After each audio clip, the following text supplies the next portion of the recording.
सभी विद्यार्थियों को वंदे मातरम।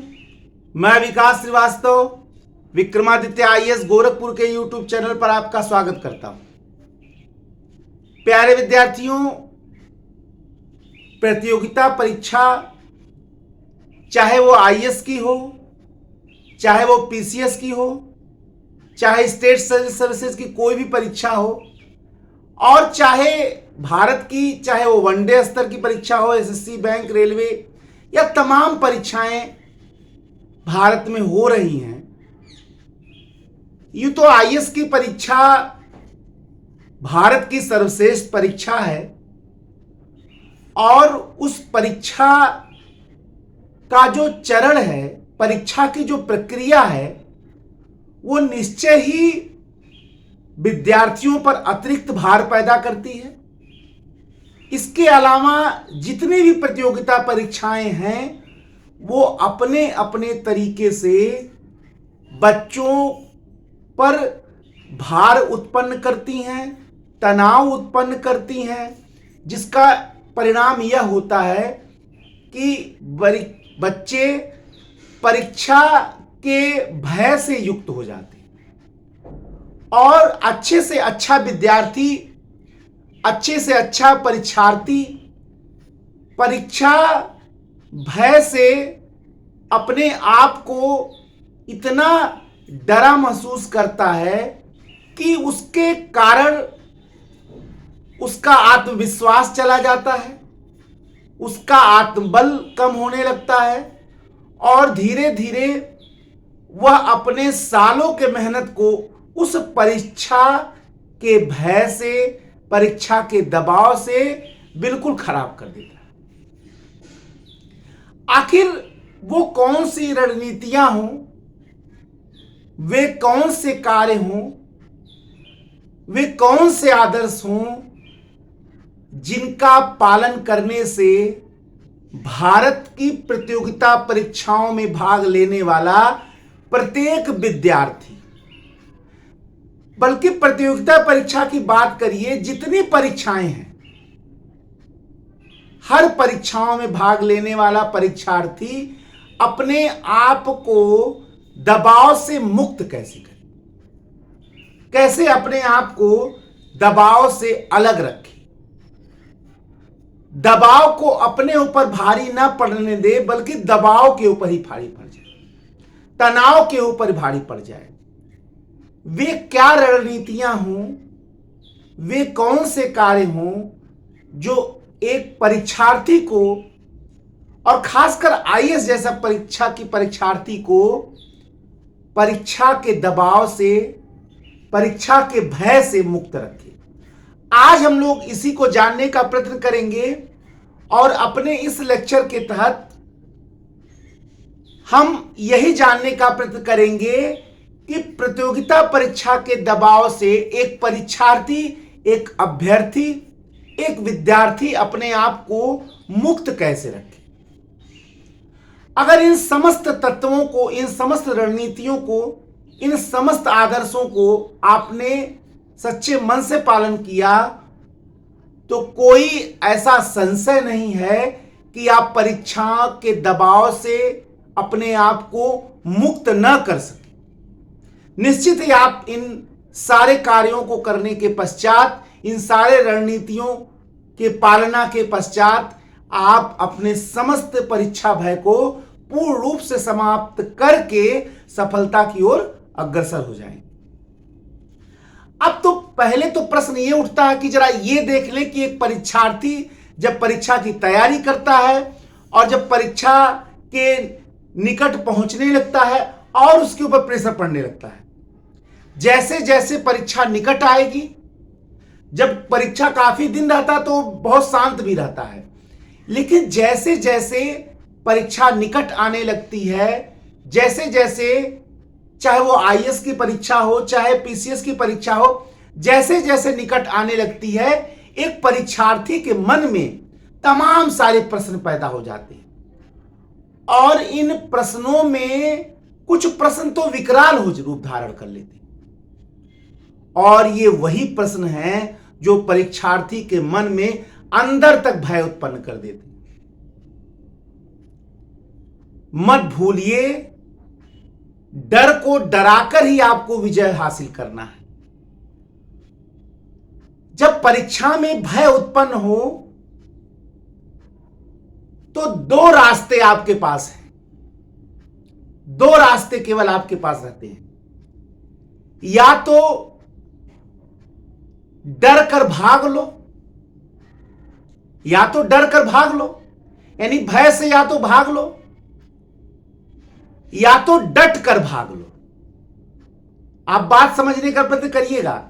या तो डर कर भाग लो, या तो डट कर भाग लो। क्या मतलब हुआ इसका? या तो आप डर कर मैदान छोड़ दीजिए, और या तो डट कर आप समस्याओं को समाप्त करने के लिए, अपने भय को समाप्त करने के लिए उसमें भाग लीजिए और उसको भगाकर विजय प्राप्त करिए।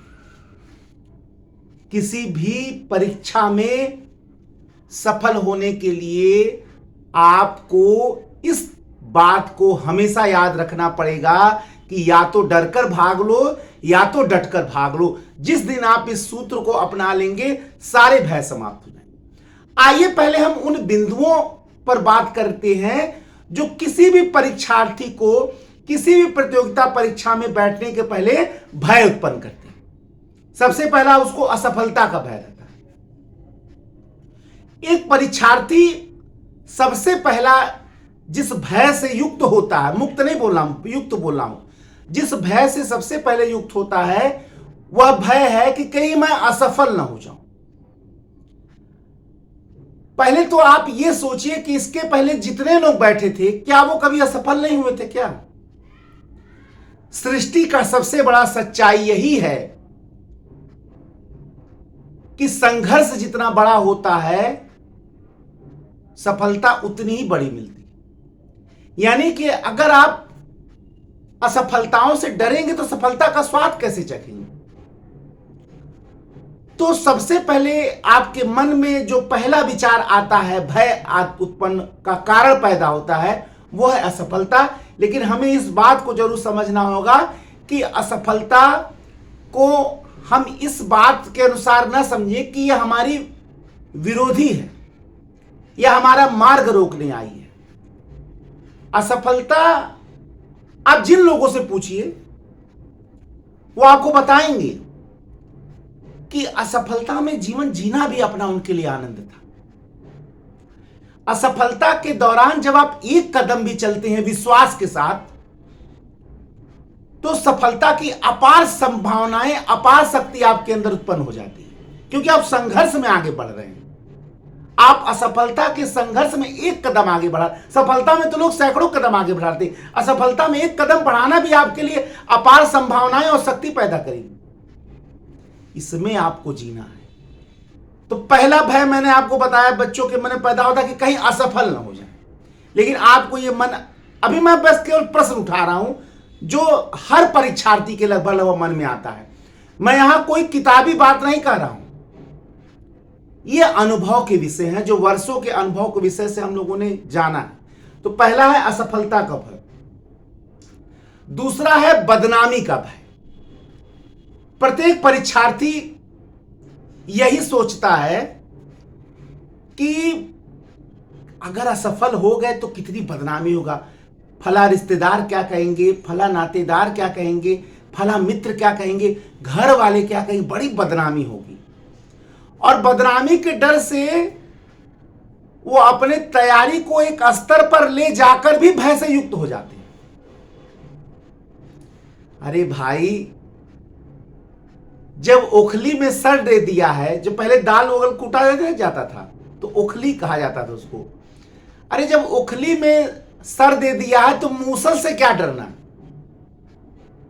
जब आपने किसी बड़ी सफलता में, किसी बड़े परीक्षा में की तैयारी प्रारंभ कर दी है, तो असफलता से क्या डरना और उसकी बदनामी से क्या डरना?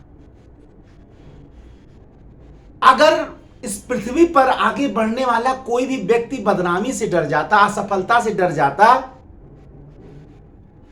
तो इस दुनिया के जितने कार्य हुए हैं या जिन लोगों के कार्यों पर, आदर्शों पर जिनके कर्मों पर आज यह धरती टिकी हुई है, क्या आज वो इतना काम कर पाते अगर बदनामी से और सफलता से डरे रहते? आप इसका जवाब ना में नहीं दे सकते, हां देना ही पड़ेगा। बिल्कुल नहीं। अगर वो असफलता से डरे होते, बदनामी से डरे होते, तो कोई भी काम आज ब्रह्मांड में होते नहीं दिखता। आप ये कह नहीं सकते उन्हीं के आदर्श, उन्हीं के वसूल, उन्हीं के कार्य, जितने भी बड़े बड़े वैज्ञानिक थे लोगों ने पागल कह दिया। जितने भी बड़े बड़े महान लोग जिनके ऊपर आज आदर्श निर्धारित है, हमारे स्वतंत्रता सेनानी देखिए, ब्रिटिश साम्राज्य का सूरज कभी डूबता नहीं था। लोग कल्पना नहीं करते थे कि क्या ब्रिटिश साम्राज्य का कभी सूरज डूबेगा और भारत आजाद होगा। तो क्या उन्होंने स्वतंत्रता संघर्ष करना छोड़ दिया? बिल्कुल नहीं। उस समय पूरी दुनिया में कोई शक्ति नहीं थी जो ब्रिटिश साम्राज्य से टकरा सकती थी। लेकिन हमारे स्वतंत्रता सेना, बहुत लोग कोई तो ये कहते थे कि पागल खाने के बाहर केवल पागल ही सोच सकते हैं कि भारत आजाद होगा या आजादी मिलेगी, अंग्रेज जाएंगे छोड़ के। ऐसे ऐसे कहावत आप स्वतंत्रता संघर्ष में पढ़िए। लेकिन इसके बावजूद हमारे स्वतंत्रता सेनानी इसके लिए लड़े और हमको आजादी दिलाई। इससे डरना नहीं है। फिर कल की चिंता, कल क्या होगा, असफल हो गए तो कल हम क्या करेंगे, कैसे जिएंगे, कौन सा बिजनेस करेंगे, कौन सी नौकरी करेंगे, कैसे घर का खर्च चलेगा।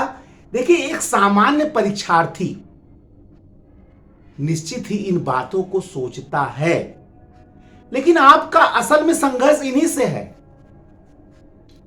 आयोग के, यूपीएससी के प्रश्नों से आपका संघर्ष उतना नहीं जितना इन चीजों से है। मत भूलिए, प्रतियोगिता परीक्षा में लड़ाई बाहर और अंदर दोनों होता है।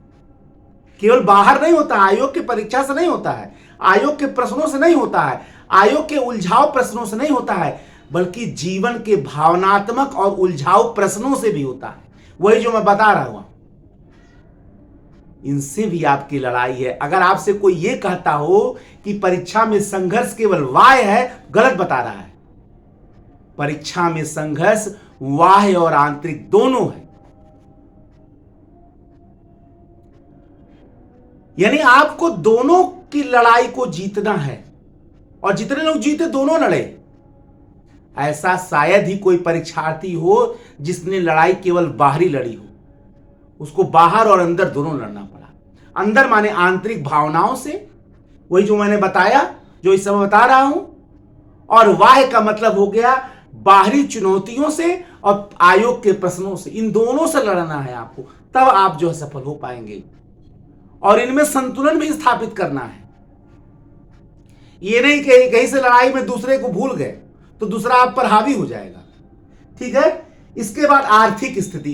एक सामान्य परीक्षार्थी को, बल्कि मुझे लगता है कि परीक्षा की तैयारी करने वाले ज्यादातर परीक्षार्थी को सबसे ज्यादा जो एक समस्या परेशान करती है वो है आर्थिक स्थिति। एक सामान्य परीक्षार्थी के लिए स्वाभाविक भी है कि उसकी आर्थिक स्थिति ऐसी होती है। बहुत सारे परीक्षार्थी तो अपनी तैयारी छोड़ के बीच में चले जाते हैं और अपने प्रतिभा का सही प्रयोग भी नहीं कर पाते हैं। शायद हमारे देश में ऐसे बहुत से अच्छे अधिकारी बन सकते होंगे, अगर मिलते तो शायद हो सकता है कि भारत में कुछ नए नए कार्य हो सकते थे, लेकिन आर्थिक स्थिति निश्चित उनको तोड़ दिया होगा और वो किसी अन्य कार्य में लग गए। लेकिन इसका भी आपको कोई विकल्प तो ढूंढना ही पड़ेगा। जब परीक्षा अपरंपार हो तो लड़ाई भी अपरंपार होनी चाहिए। यह नहीं है कि आप असाधारण परीक्षा से साधारण इच्छा शक्ति से आप जीत पाएंगे। और आप यूपीएससी की परीक्षा दे रहे हैं और यूपीएससी की परीक्षार्थी हैं, तो जाहिर सी बात है, परीक्षा यदि असाधारण है तो उससे लड़ाई असाधारण इच्छा शक्ति से ही लड़ी जा सकती है। ठीक है। तो आर्थिक स्थिति अगला भय का कारण बनता है। ठीक है। लेकिन देखिए, इन चीजों से निपटने के लिए भी आपको कार्य करना है। तो पहले मैं लोकेट कर रहा हूं कि समस्या है कहां। एक बात हमेशा याद रखिएगा कि समस्या को दूर करने के लिए सबसे पहले समस्या को लोकेट करना पड़ता है कि समस्या है कहां। एक आईएएस अधिकारी का सबसे पहला कार्य होता है कि वो समस्या को लोकेट करता है कि समस्या है कहां, फिर समस्या को दूर करने के लिए योजनाएं बनाता है और तब उनका इंप्लीमेंटेशन यानी क्रियान्वयन करता है, तब वो समस्याएं दूर होती हैं। फिर उसके बाद उसका मूल्यांकन भी करता है। यही तो आपको अपने जीवन में भी करना है। आईएएस अधिकारी बनने के पहले आपको आईएएस की तरह सोचना पड़ेगा, आईएएस की तरह करना पड़ेगा, आईएएस की तरह अपना पूरा जीवन निर्वाह करना पड़ेगा, तब आप आईएएस बन पाएंगे। आईएएस बनना है और सोचेंगे क्लर्क की तरह। मैं ये नहीं कह रहा हूं क्लर्क की नौकरी छोटी है, लेकिन जो बनना है उस तरह से सोचना है। जिस पद को आप प्राप्त करने जा रहे हैं, पहले उसकी योग्यता और क्षमता अपने अंदर पैदा करें। जब गंगा जी को स्वर्गलोक से आना था ब्रह्मा के कमंडल से, तो यह तय ही नहीं हो पा रहा था कि पृथ्वी पर इतना शक्तिशाली है कौन जो उस तेज प्रवाह को, तीव्र प्रवाह को गंगा जी को रोक पाएगा या अपने अंदर धारण कर पाएगा।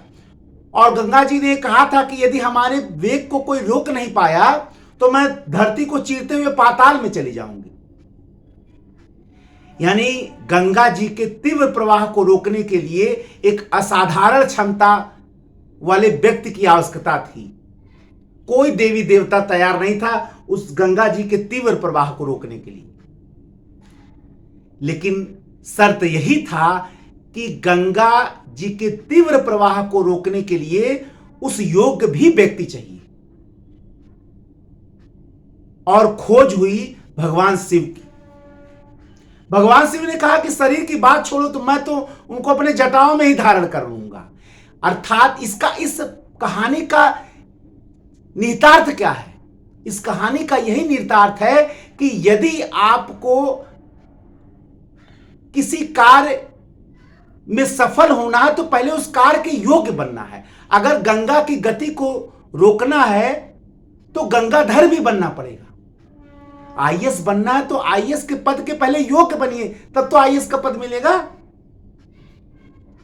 इन असाधारण भयों से आपको लड़ना है। ये जो भय रूपी बाधाएं हैं इनसे लड़ना है और तभी आप असाधारण बनेंगे। हीरा के साथ सबसे बड़ी विशेषता यही होती है कि जो जितना घिसेगा उतना ही चमकेगा। सबसे बड़ी विशेषता हीरा के साथ यही होती है। आपको कौन कहता है कि हीरा चमकता है?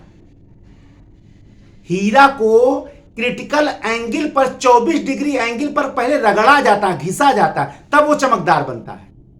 ऐसे तो मिट्टी का ढेर है, कार्बन है, कार्बन का अपरूप है, लेकिन जब उसको 24 डिग्री क्रांति कोण पर घिसा जाता है और जब पूर्ण आंतरिक परावर्तन होता है तब जाकर वो चमकता है।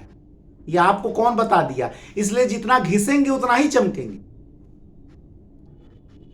ठीक है, तो जिस पद को आप प्राप्त करने जा रहे हैं पहले उसकी अपने अंदर योग्यता, क्षमता पैदा करिए। अगर गंगा के तीव्र प्रवाह को, गंगा जी के तीव्र प्रवाह को रोकना है तो सबसे पहले आपको गंगाधर बनना पड़ेगा। केवल कहानियों को, धार्मिक कहानियों को केवल आप धर्म के दृष्टि से मत देखिए, तो फिर उसमें संघर्ष पैदा हो जाता है। आप उनको अपने आदर्श का आधार बनाइए, अपने आत्मबल का आधार बनाइए। देखिए, चीजों को देखने के एंगल होते हैं।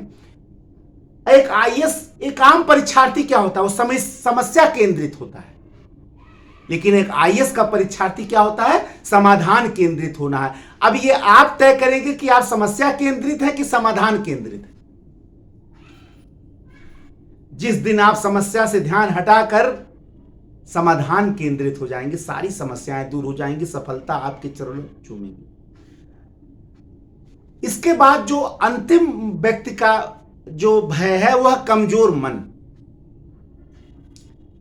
वैसे शरीर का कोई भी कमजोर अंग हो, बीमारी वहीं आती है, वहीं बीमारी आएगी।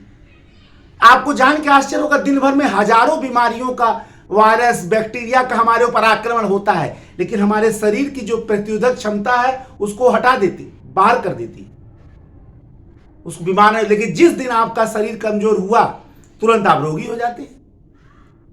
यही तो मन के साथ है, जैसे ही आपका मन डूबा तो सब कुछ डूबा।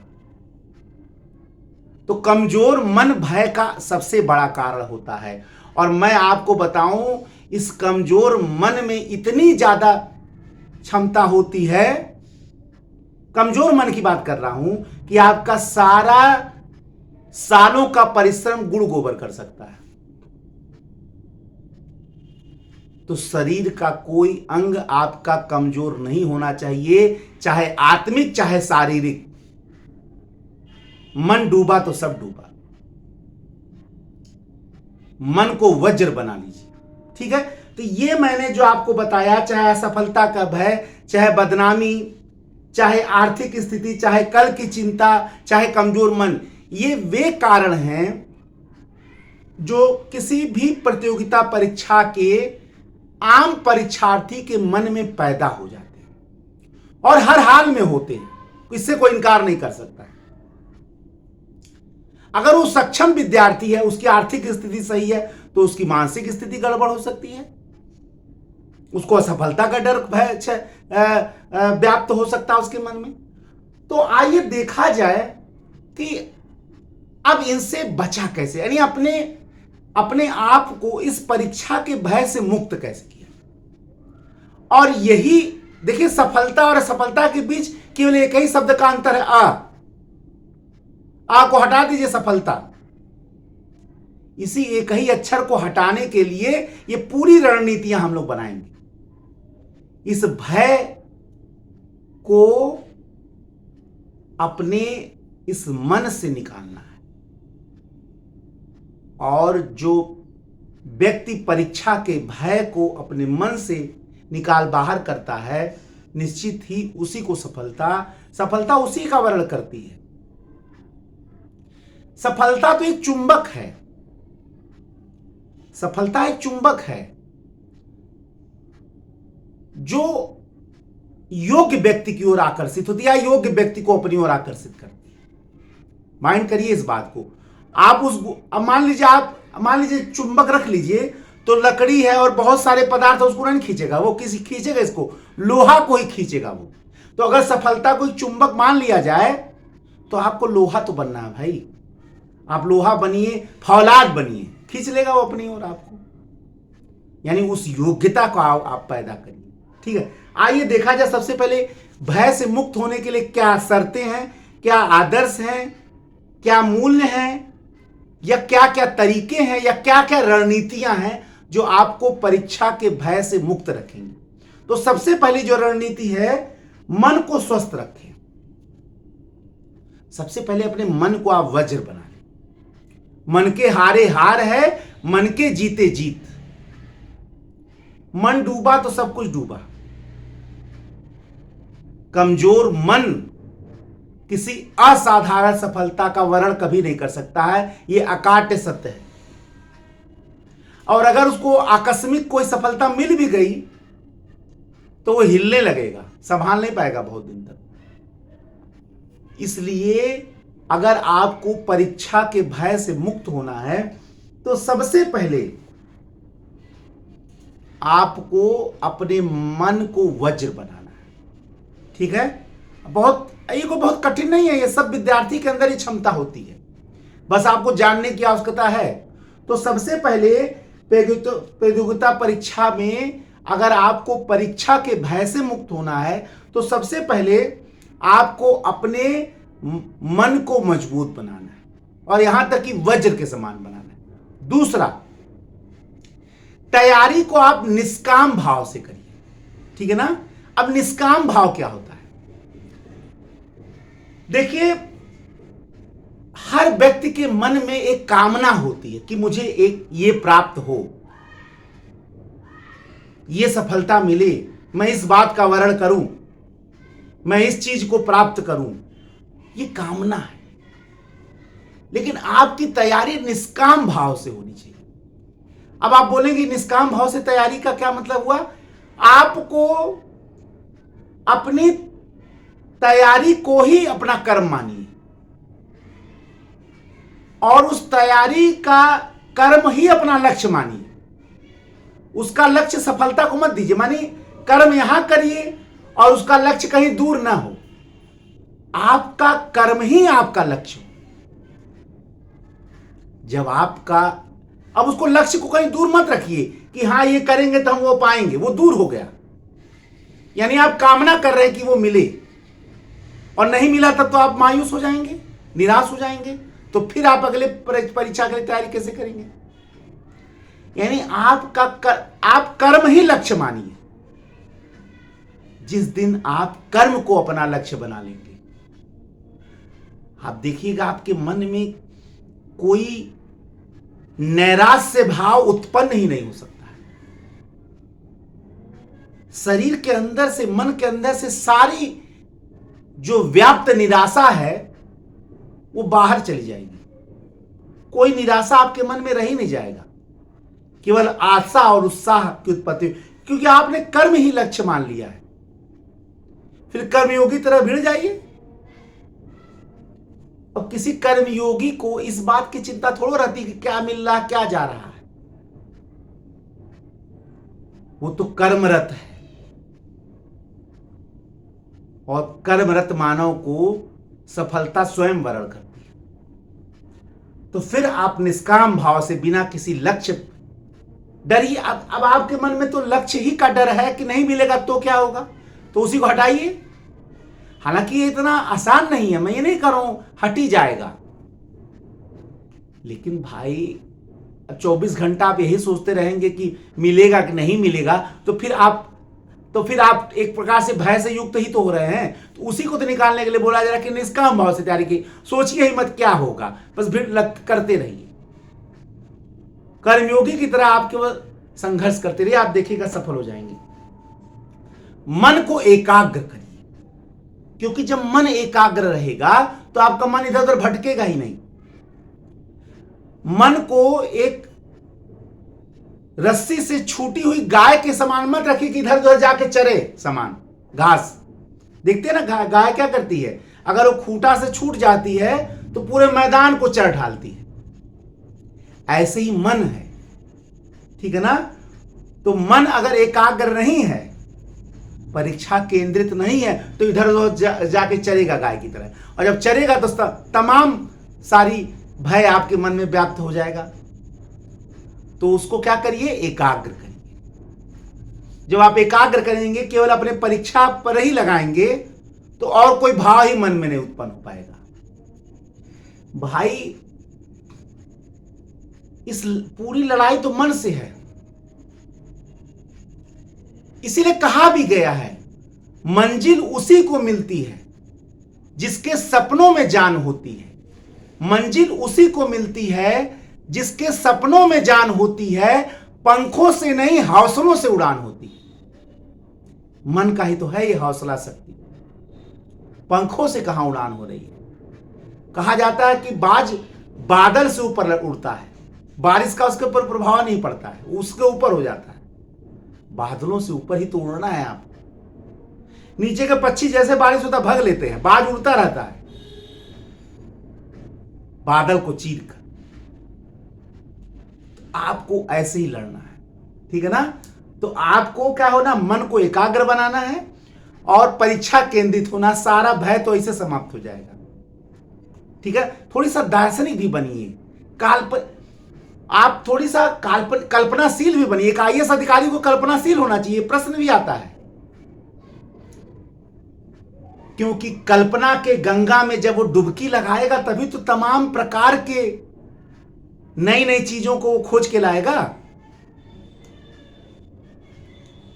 तो थोड़ी सा इन चीजों को भी सोचिए। केवल जो है आप ये ना सोचिए कि आप अपने अंदर आप भय लाएंगे और लाएंगे तभी सफल हो पाएंगे। थोड़ी सा भयमुक्त होने का स्वयं भी प्रयत्न करिए। मैंने आपको बार बार बताया कि आपको कोई कुछ बताएगा नहीं, केवल मार्गदर्शन करेगा, कथा सुना के चला जाएगा। चलना आपको उस पर है। हम आए लेक्चर देख चले गए, उद्देश्य है कि भाई अपने सालों के अनुभव को आपको दे दें, हमें नहीं तो आपको उससे लाभ मिले। उद्देश्य यही है। सब्सक्राइबर और लाइक्स बढ़ाना उद्देश्य नहीं। हम लोग टीचर यूट्यूबर नहीं है, हमारा उद्देश्य अपने सालों के अनुभव को आप तक पहुंचाना। हो सकता है आपको उससे लाभ मिल जाए। ठीक है, तो आपको खुद करना है, कोई आपको बता सकता है, चलना आपको है। बहुत हद तक तो कोई बताएगा भी नहीं, बहुत हद तक आपको कोई बताए नहीं, तो आपको एकला चलो रे के सिद्धांत पर चलना पड़ेगा। ठीक है, अब तो खैर आपके पास बहुत सारे साधन हो गए हैं, बहुत बड़े बड़े लोग आप तक पहुंच जा रहे हैं। ठीक है, लेकिन ऐसा पहले नहीं हो पाता था, तब भी लोग आगे बढ़ते थे। अंधविश्वासी मत बनिए। अगला जो टॉपिक है अब भय से मुक्त होने के लिए, अंधविश्वासी मत बनिए। एक आईएएस टॉपर थे, उनको किसी ज्योतिषी ने कह दिया था कि आपके कुंडली में कुछ भी हो सकता है, लेकिन आईएएस का पद नहीं था है, इसलिए आईएएस की तैयारी छोड़ दीजिए। उन्होंने कहा नहीं, ये सब मैं नहीं मानता हूं। पहली बार परीक्षा दिए, असफल हो गए। दूसरी बार परीक्षा दिए, असफल हो गए। तीसरी बार परीक्षा दिए, असफल हो गए। उनके मन में यह अंधविश्वास व्याप्त हो गया कि शायद ज्योतिषी जी सही कह रहे थे कि आईएएस बनना मेरे भाग्य में नहीं है, मैं बेकार का प्रयास कर रहा हूं। उनके पिता, उनके परिवार के लोग, उनकी पत्नी ने उनको समझाया कि नहीं, आपके पास ये लास्ट अटेम्प्ट है, चौथा, फिर से दीजिए, और आपको जान के आईएएस चर होगा। इस बार वो आईएएस टॉपर थे। अब आपने अगर वो उस ज्योतिषी के कहे गए अंधविश्वास पर विश्वास कर लेते तो शायद आज वो रैंकर नहीं होते। तो अंधविश्वासी मत बनिए कि फला ज्योतिषी ने क्या कह दिया है, फला दोस्त ने क्या कह दिया है, परिवार के फला सदस्य ने क्या कह दिया कि तुम बन नहीं पाओगे। अरे आप ये करिए, हम नहीं बन पाएंगे तो कौन बन पाएगा? अगर हम नहीं बन पाएंगे तो बनेगा कौन? ये मत सोचिए कि हम कैसे बन पाएंगे, ये सोचिए कि हम नहीं बन पाएंगे तो बनेगा कौन। जिस दिन आप ये सोचेंगे, अखंड शक्ति आपके मन में पैदा हो जाएगी। ठीक है, तो अंधविश्वासी मत बनिए कि फला व्यक्ति ने कहा। अगर आपको भय से मुक्त होना है परीक्षा के, तो आपको अंधविश्वासी नहीं बनना है। अगर आप अंधविश्वासी बन गए और आपके मन में कोई भी भय घर कर गया, तो असफलता मुश्किल हो जाएगी, कठिन हो जाएगी, और उस असफलता के भाव को दूर करने में बहुत समस्याएं आ जाएंगी। इसलिए अंधविश्वासी मत बनिए। जिस उदाहरण को मैंने बताया है उसको बिल्कुल आत्मसात कर लीजिए। परीक्षा को हवा मत बनाइए। परीक्षा हवा नहीं है, कोई आप जैसा साधारण इंसान ही उसको सफल होता है। कोई ऐसा आईएएस टॉपर भारत में नहीं हुआ जो ये कह दे कि परीक्षा के पहले कि मैं टॉपर था। बहुत सारे आपको टॉपर ये बताएंगे, कहते हुए भी दिखेंगे, मुझे विश्वास ही नहीं था कि मैं इतना उच्च रैंक प्राप्त करूंगा। बहुत लोग ये भी कहते हैं कि मुझे विश्वास था सफल होऊंगा, लेकिन इतना उच्च रैंक पाऊंगा नहीं विश्वास था। अगर वो हवा बना लेते परीक्षा को तो शायद नहीं सफल हो पाते। हर व्यक्ति ने उसको अपने अंडर में ही माना है, तभी उसको सफल हुए हैं। इसलिए परीक्षा को हवा मत बनाइए। मत भूलिए उच्च लक्ष्य की प्राप्ति तथा उच्च आत्मसम्मान की भावना अपने मन में आप हमेशा बनाकर रखिए। उच्च लक्ष्य की प्राप्ति तथा उच्च आत्मसम्मान की जो भावना है, आप अपने मन में हमेशा बनाकर रखिए। आप देखिएगा कि आपके मन में कभी परीक्षा का भय आएगा ही नहीं। मत भूलिए उच्च लक्ष्य की प्राप्ति तथा उच्च आत्मसम्मान की भावना जो है आपको बड़ी से बड़ी कठिनाइयों पर पार पाने के लिए आपको प्रेरित करता रहता, और आप निश्चित ही उसको पार करके सफल होते। ये भावना अपने मन में हमेशा प्राप्त कर रखे रहिए कि हमको बड़ा आत्मसम्मान प्राप्त करना है, बड़ा लक्ष्य प्राप्त करना है। और जानते हैं, बड़े लक्ष्य की सबसे बड़ी विशेषता यही होती है कि वो बड़ी से बड़ी समस्याओं को भी झेल जाता है। तो बड़ा लक्ष्य हमेशा बनाए रखिए और उसको पार पाने का प्रयत्न करिए। धैर्य और आत्मविश्वास बनाकर रखिए। असफलता से या भय से, परीक्षा के भय से मुक्त होने का जो सबसे बड़ा एक साधन है, वह है धैर्य और आत्मविश्वास। ठीक है, धैर्य बनाकर रखिए कि हर हाल में मुझे सफलता मिलेगी, चाहे कितना भी हमको भय पैदा हो जाए, कितना भी हम असफल हो जाए। धीरे धीरे रे मना धीरे सब कुछ होए, माली सींचे 100 घड़ा ऋतु आए फल हो। अरे जिस दिन आपका समय आएगा, रात्रि काल में सफलता आपकी गोद में आकर बैठ जाएगी, सुबह आप उठेंगे और एक भीड़ से अलग हो जाएंगे। तो धैर्य और आत्मविश्वास को कभी मत छोड़िए और हमेशा अपने आप को मोटिवेट करते रहिए। हमेशा अपने आप को मोटिवेट करते रहिए। दूसरे से मोटिवेशन का आशा मत करिए, अपने आप को स्वयं मोटिवेट करिए। जो व्यक्ति अपने आप को स्वयं उच्च आकांक्षाओं से, उच्च आदर्शों से, उच्च मूल्यों से, उच्च लक्ष्यों से अपने आप को स्वयं मोटिवेट करता रहता है, उसको किसी के मोटिवेशन की आवश्यकता नहीं, वो स्वयं सफल हो जाता है। तो self motivation is must for success. आप अपने आप को स्वयं मोटिवेट करते रहिए, अपने आप से खुद बात करिए, आत्मावलोकन करिए, आत्मवार्तालाप करिए, आत्म मोटिवेशन करिए। देखने में छोटे छोटे शब्द लगते हैं, लेकिन ब्रह्मांड को हिला सकते हैं। निराश व्यक्तियों से दूर रहिए। अगर आपको परीक्षा भय से मुक्त होना है तो निराश व्यक्तियों से दूर रहिए, क्योंकि निराश व्यक्ति अपना तो दुश्मन है ही, साथ में वो आपका भी दुश्मन बन जाएगा। ऐसे नहीं होता है, वैसे नहीं होता है, ये नहीं हो पाएगा, वो नहीं हो पाएगा, 100 समस्या और रोज गिनाता रहेगा आपको। तो आपके मन में वो खुद ऐसा समस्या पैदा कर देगा कि आप चाहते हुए कुछ नहीं कर पाएंगे। तो निराश व्यक्तियों से यथासंभव दूर रहने का प्रयत्न करें। अब मान लीजिए घर ही के अंदर कोई ऐसा व्यक्ति तो आप कर नहीं पाएंगे वो, लेकिन दूर रह सकते हैं, नहीं रह सकते हैं। हाँ, अगर कोई बाहरी व्यक्ति है तो आप उसको निश्चित दरकिनार कर दीजिए। तजिए ताहि कोटि बैरी सम, यद्यपि परम स्नेही। आपके सफलता के मार्ग में यदि कोई बाधा उत्पन्न करता है तो करोड़ों बैरियों के समान उसको त्याग कर दीजिए। तजिए ताहि कोटि बैरी सम। जिस दिन आप अपने सफलता के मार्ग में चाहे करोड़ों लोग आ जाएं, हाँ, लेकिन वो गलत नहीं होना चाहिए, सही होना चाहिए, चीज होना चाहिए। अब ये नहीं है कि चंगेज खां की तरह करोड़ों लोग, ये नहीं। सही चीज के लिए अगर सफलता के मार्ग में कोई आता है तो करोड़ों बैरी के समान त्याग दीजिए। विपरीत परिस्थितियों को अपने ऊपर हावी मत होने दीजिए। विपरीत परिस्थितियों में सफलता कैसी पाई जाती है, यह मनुष्य के इच्छा शक्ति पर निर्भर करता है, उसके संकल्प शक्ति पर निर्भर करता है, उसके दृढ़ निश्चय पर निर्भर करता है।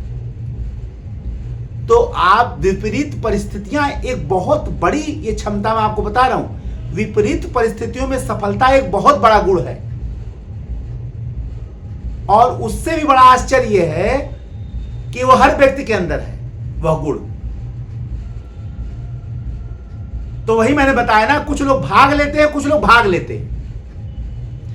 विपरीत परिस्थितियों से आप भाग लीजिए तो सफलता कभी नहीं मिलेगी, और विपरीत परिस्थितियों में डटकर भाग लीजिए और उन विपरीत परिस्थितियों को अपने अनुकूल बना लीजिए, सफलता तय है। तो विपरीत परिस्थितियों को, फिर मैंने बताया आपको, समस्या केंद्रित मत होइए, समाधान केंद्रित बनिए। एक आईएएस अधिकारी समाधान केंद्रित होता, समस्या केंद्रित नहीं होता है। पहले से उसकी तैयारी कर लीजिए, आप समाधान केंद्रित बनिए। समस्या को लोकेट करिए, उसको दूर कर दीजिए। अब समस्या, एक समस्या 10 समस्याओं को जन्म ले ले, यह समस्या केंद्रित होता है। और जैसे समस्या उत्पन्न हुआ उसका समाधान आप बना लीजिए, यह समाधान केंद्रित होता है। और मैं इतना तो पूरे विश्वास से बता सकता हूं कि जो भी विद्यार्थी सफल होते हैं वो समस्या केंद्रित नहीं होते हैं, बल्कि समाधान केंद्रित ही होते हैं। अब अपवाद की बात हम लोग नहीं करेंगे। देखिए, 10-20% अपवाद होते हैं, उनको कभी आप सामान्य उदाहरण मत बनाइए। ये बहुत बड़ी भूल होती है विद्यार्थियों से कि 10-20% जो एक्सेप्शनल होते हैं, अपवाद। भाई, केमिस्ट्री में बहुत सारे तत्व ऐसे हैं जो अपवाद हैं, लेकिन बाकी तो अगर पीरियाडिक टेबल जो है केवल अपवाद जैसे तत्वों के लिए बना रहता तो पीरियाडिक टेबल तैयार हो पाता? बिल्कुल नहीं। अपवाद वालों के लिए एक अलग खाना बना दिया गया, जाओ रहो। लेकिन सामान्य एग्जाम्पल के लिए पीरियाडिक टेबल बन गया, आवर्त सारणी बन गया।